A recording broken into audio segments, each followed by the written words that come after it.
one night when my dad was out getting drunk, I snuck off to church with some relatives, and I went to get saved. And that night, the pastor forgot to have an altar call. And I was so disappointed. And two of my cousins were with me, because I went with their family. And I grabbed them both by the hand, and I said, come on, we're going to go get saved.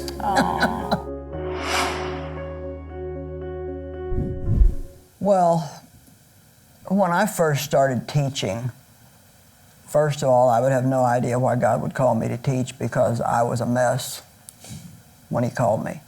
The first Bible study that I taught was in my home for about 5 years, and I started teaching it wearing short shorts and blowing smoke in everybody's face. You know, I'd sit there and just smoke one cigarette after the other and wear short shorts. I'm sorry, I can't hardly grasp that. It's just, you're going to have to just do that on the platform someday and just relive that moment. Oh, yeah. I would, but see, I didn't know any better. Yeah. I didn't know any better. But God not only saw where I was, He saw that I was workable material. Yes. My goodness. You know, I was one of those pots that had been broken that Jeremiah talks about. Yeah. And He renewed me, made me a new creature, which I think is like becoming a new soft piece of clay. And about the potter and the vessel that was broken, it says that the potter reworked it into a vessel that He wanted it to be.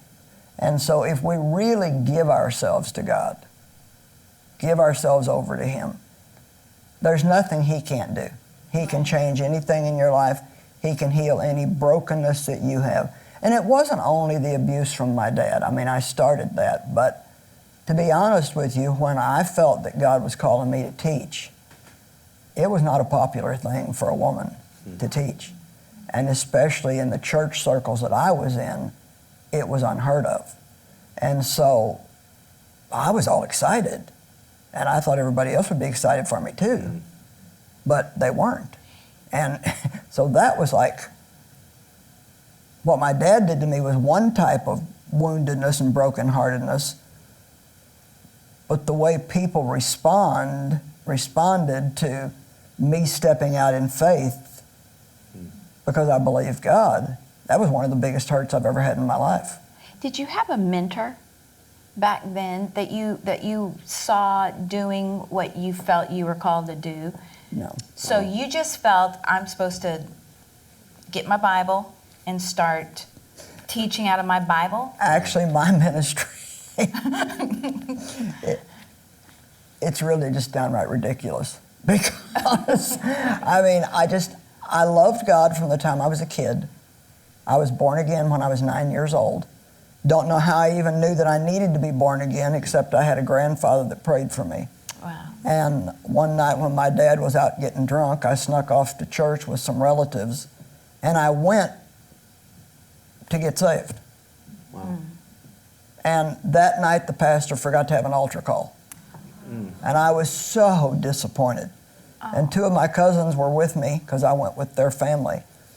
And I grabbed them both by the hand, and I said, come on, we're going to go get saved. So I guess even back then, I was determined to take a few people with me. Yeah. And I look back, and it couldn't have been anything other than the grace of God that I was bold enough. I mean, I didn't know what I was doing. Yeah.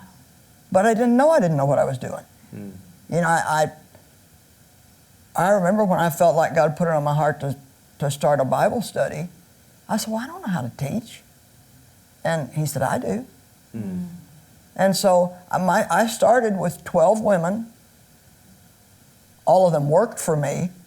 I didn't realize, because I was the office manager, they would all feel obligated to come.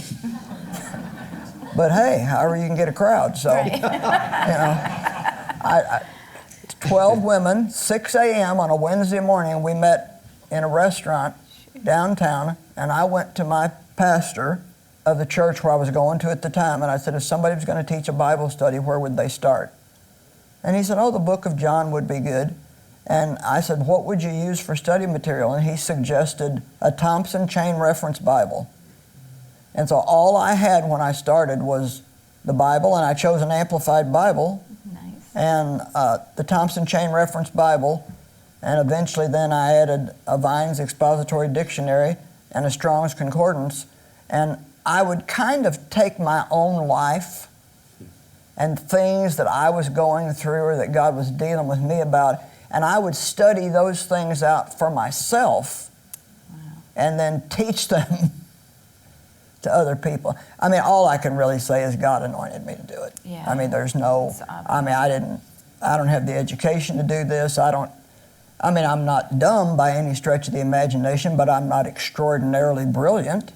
You know, I just have a lot of common sense. I love God, and I was willing to do what I thought He asked me to do. And I kept trying to get around other preachers so I could ask them a bunch of questions about what I was to do and how to do this. And I tell you what, no way, no how could I meet with anybody. First of all, nobody knew me. They didn't care about meeting with me. And God finally showed me, I don't want you to be a copycat of somebody else. Wow. You do what I'm showing you to do, and it'll work out.